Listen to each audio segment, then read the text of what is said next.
ಕಮಲದ ಮೊಗದೋಳೆ, ಕಮಲದ ಕಣ್ಣೋಳೆ, ಕಮಲವ ಕೈಯಲ್ಲಿ ಹಿಡಿದೋಳೆ ಎಂದು ಲಕ್ಷ್ಮಿಯನ್ನ ಹಾಡಿ ಹೊಗಳುವ ಹಾಡೊಂದಿದೆ.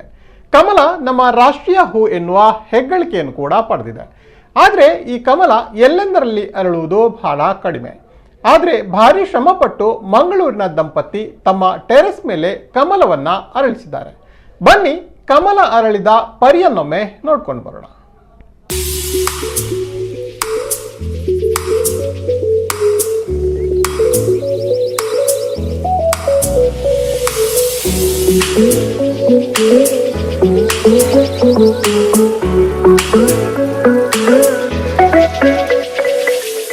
ಈ ಗೃಹಿಣಿ ತಮ್ಮ ಮನೆಯ ಟೆರೇಸ್ ಮೇಲೆ ತಾವರೆಯ ತೋಟವನ್ನೇ ಮಾಡಿದ್ದಾರೆ. ಇಲ್ಲಿ ಬಗೆ ಬಗೆಯ ಕಮಲಗಳು ಹರಡಿವೆ. ಮಂಗಳೂರು ಹೊರವಲಯದ ಉಳ್ಳಾಲ ನಿವಾಸಿ ಖಾಸಗಿ ಕಾಲೇಜೊಂದರಲ್ಲಿ ಸಹಾಯಕ ಪ್ರೊಫೆಸರ್ ಆಗಿರುವ ಸ್ನೇಹ ಭಟ್ ತಾವರೆಯ ತೋಟವನ್ನ ನಿರ್ಮಿಸಿದವರು. ಇವರ ತಾವರೆಯ ತೋಟದಲ್ಲಿ 85ಕ್ಕೂ ಹೆಚ್ಚು ಬಗೆಯ ತಾವರೆ ಗಾರ್ಡನ್ ನಿರ್ಮಾಣವಾಗಿದೆ. ಸುಮಾರು 150ಕ್ಕೂ ಹೆಚ್ಚು ಪಾಟ್ಗಳಲ್ಲಿ 85ಕ್ಕೂ ಹೆಚ್ಚು ವಿವಿಧ ಬಗೆಯ ತಾವರೆ ಗಿಡಗಳನ್ನು ಬೆಳೆಸಿದ್ದಾರೆ. ಕುಟುಂಬದ ಜೊತೆ ಹೊರಗಡೆ ಹೋದಾಗ ಕೆರೆ ಗದ್ದೆಗಳಲ್ಲಿ ಈ ರೀತಿಯ ಗಿಡ ಕಂಡು ಬಂದ್ರೆ ಸಂಗ್ರಹ ಮಾಡ್ತಾರೆ. ಸಾಮಾಜಿಕ ಜಾಲತಾಣ ಫೇಸ್ಬುಕ್ನಲ್ಲಿರುವ ಗ್ರೂಪ್ಗಳಲ್ಲಿಯೂ ಸಂಪರ್ಕ ಮಾಡಿ ಈ ತಾವರೆ ಗಿಡಗಳನ್ನು ತರಿಸಿಕೊಂಡಿದ್ದಾರೆ. ಮಾರುಕಟ್ಟೆಯಲ್ಲಿ 50 ರೂಪಾಯಿಯಿಂದ ಹಿಡಿದು 50,000 ಬೆಲೆ ಬಾಳುವ ಗಿಡಗಳು ಸಹ ಇದೆ. ಇವರ ಸಂಗ್ರಹದಲ್ಲಿ 50 ರೂಪಾಯಿಯಿಂದ 1,500 ರೂಪಾಯಿವರೆಗಿನ ಗಿಡಗಳಿವೆ.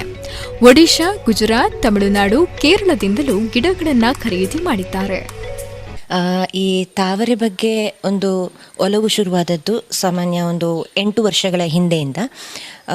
ನಮ್ಮ ಮನೆಯಲ್ಲೂ ಯಾಕೆ ತಾವರೆ ಬೆಳೆಸಬಾರ್ದು ಅನ್ನೋ ಒಂದು ಕುತೂಹಲಕಾರಿ ಪ್ರಶ್ನೆ ನನ್ನಲ್ಲಿ ಮೂಡಿತ್ತು. ನಮ್ಮ ಈ ತಾರಸಿ ಕೃಷಿಯೊಟ್ಟಿಗೆ ಅಥವಾ ಬೇರೆ ಹೂವಿನ ಗಿಡಗಳೊಂದಿಗೆ ನಮ್ಮ ಮನೆಯಲ್ಲೂ ಒಂದು ತಾವರೆ ಬೇಕಿತ್ತು, ತಾವರೆ ಅರಳಬೇಕಿತ್ತು ಅನ್ನೋ ಆಸೆ ಇತ್ತು. ಹಾಗಿರೋದ್ರಿಂದ ಈ ಒಂದು ಕುತೂಹಲಕಾರಿ ಪ್ರಶ್ನೆ ಮತ್ತು ಆಸೆ ಈ ತಾವರೆ ಕೃಷಿಗೆ ಒಂದು ಪೂರಕ ಆಯಿತು. ಪ್ರೇರಣೆ ಅಂತಂದರೆ ಬೇರೆ ಹೂ ಗಿಡಗಳಿತ್ತು ಅಥವಾ ತರಕಾರಿ ಸೊಪ್ಪಿನ ಗಿಡಗಳಿತ್ತು, ಅದಲ್ಲದೆ ತಾವರೆ ಕೂಡ ಅರಳಬೇಕು ಅಂತ ಹೇಳೋ ಒಂದು ಆಸೆ ಇತ್ತು. ಯಾಕೆಂತಂದರೆ ತಾವರೆ ಅಂತ ಹೇಳಿದರೆ ಒಂದು ಡಿವೈನ್ ಪವರ್, ಅದರಲ್ಲಿ ಒಂದು ಪಾಸಿಟಿವ್ ಎನರ್ಜಿ ಇದೆ ಮತ್ತು ನೋಡಲಿಕ್ಕೆ ತುಂಬ ಚೆಂದ. ಗಿಡ ಬೆಳೆಸೋದಕ್ಕೆ ಪ್ಲಾಸ್ಟಿಕ್ ಟಬ್ಗಳನ್ನು ದಂಪತಿ ಬಳಕೆ ಮಾಡಿದ್ದಾರೆ. ಕೆಲವು ಟಬ್ಗಳ ಒಳಗೆ ಸಣ್ಣ ಪಾಟ್ಗಳನ್ನು ಇಟ್ಟು ಅದರಲ್ಲಿ ಈ ತಾವರೆ ಗಿಡಗಳನ್ನು ನೆಟ್ಟಿದ್ದಾರೆ. ನೆಡುವ ಸಂದರ್ಭ ಮಣ್ಣು, ಕೆಸರು, ಮಣ್ಣು, ಸೆಗಣಿ ಮಿಕ್ಸ್ ಮಾಡಿ ಗಿಡಗಳನ್ನು ನೆಟ್ಟಿದ್ದಾರೆ. ಸಾವಯವ ಪದ್ಧತಿಯಲ್ಲೇ ಆರೈಕೆಯನ್ನ ಮಾಡಿದ್ದಾರೆ. ಇನ್ನು ಟಬ್ಗಳಲ್ಲಿ ನಿಲ್ಲುವ ನೀರಿನಿಂದ ಸೊಳ್ಳೆ ಉತ್ಪತ್ತಿಯಾಗುವ ಸಾಧ್ಯತೆ ಇರೋದ್ರಿಂದ ಪ್ರತಿಯೊಂದು ಟಬ್ಗಳಲ್ಲಿಯೂ ಗಪ್ಪಿ ಫಿಶ್ಗಳನ್ನ ಹಾಕಲಾಗಿದೆ. ಈ ಕೃಷಿ ಮೂಲಕ ನಮಗೆ ತುಂಬಾ ಖುಷಿ ಸಿಗುತ್ತೆ ಅಂತಾರೆ ಸ್ನೇಹ ಭಟ್ ಪತಿ. ನನ್ನ ಸಹಕಾರ ಅಂದರೆ ನಾವಿದು ಸೆಕೆಂಡ್ ಫ್ಲೋರಲ್ಲಿ, ಮನೆಯ ಟೆರೆಸಲ್ಲಿ ಸೆಕೆಂಡ್ ಫ್ಲೋರಲ್ಲಿ ಅದನ್ನು ಬೆಳೆಸ್ತಾ ಇರೋದು. ಸೊ ಅದರಿಂದ ಮಣ್ಣು ತೊಗೊಂಡು ಹೋಗಬೇಕು, ಕೆಸರು ತೊಗೊಂಡು ಹೋಗಬೇಕು. ಇದು ತಾವರೆ ಆದ ಕಾರಣ ಇದಕ್ಕೆ ಕೆಸರು ಮಣ್ಣಲ್ಲಿ ಬೆಳೆಯೋದರಿಂದ ನಾವು ಕೆಸರು ತಗೊಂಡು ಹೋಗಿ ಮೇಲೆ ಸೆಕೆಂಡ್ ಫ್ಲೋರಲ್ಲಿ ಇಡ್ತೇವೆ.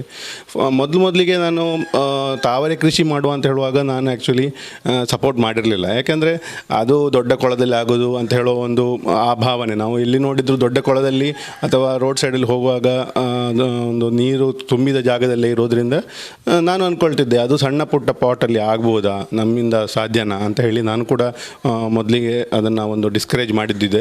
ಆದರೆ ನಾವು ಅದನ್ನು ಬೆಳೆಸಿ ಅದರಲ್ಲಿ ಪಾಸಿಟಿವ್ ರಿಸಲ್ಟ್ ಬಂದಾಗ ನಮಗೂ ಖುಷಿ ಆಯಿತು. ಮನಸ್ಸಿಗೊಂದು ಅದೊಂದು ಕೊಡುವಂಥ ಮುದ. ಒಂದು ಗಿಡದಲ್ಲಿ ಒಂದು ಹೂ ಬಂದಾಗ ನಾವು ಅದನ್ನು ಎಷ್ಟು ಆನಂದ ಅಂದರೆ ಖುಷಿ ಆಗುತ್ತದೆ ಅಂದರೆ ಅದನ್ನು ನಾವು ಅನುಭವಿಸಿದವರಿಗೆ ಗೊತ್ತು. ಸೊ ಅದರಿಂದ ಈಗ ಒಂದರಿಂದ ಸ್ಟಾರ್ಟ್ ಮಾಡಿದ್ದು ಈಗ ಒಂದು 100 ಹತ್ತಿರ ಪಾಟ್ ಇದೆ. ಅದರಲ್ಲಿ ಎಲ್ಲದರಲ್ಲೂ ಒಂದು ಹೂ ಬರುವಾಗ ನಾವು ಅದನ್ನು ನಿಜವಾಗ್ಲೂ ತುಂಬ ಖುಷಿ ಪಡ್ತೇವೆ. ತಾವರೆ ದಳಗಳನ್ನ ಹೇರ್ ಕಂಡೀಷನರ್ ತಯಾರಿಗೆ, ವಿವಿಧ ಕಾಸ್ಮೆಟಿಕ್ಸ್ಗಳ ತಯಾರಿಕೆಗೆ ಬಳಕೆ ಮಾಡಲಾಗುತ್ತೆ.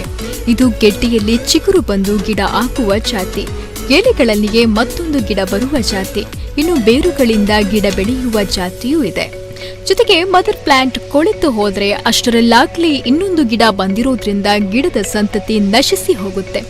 ಒಟ್ಟಿನಲ್ಲಿ ತಾವರೆ ತೋಟ ಬೆಳೆಸ್ತಾ ಇರುವ ದಂಪತಿಗೊಂದು ಹ್ಯಾಟ್ಸ್ ಆಫ್. ಗಣೇಶ್ ಪೂಜಾರಿ, ನಮ್ಮ ಕುಡ್ಲ ನ್ಯೂಸ್, ಮಂಗಳೂರು.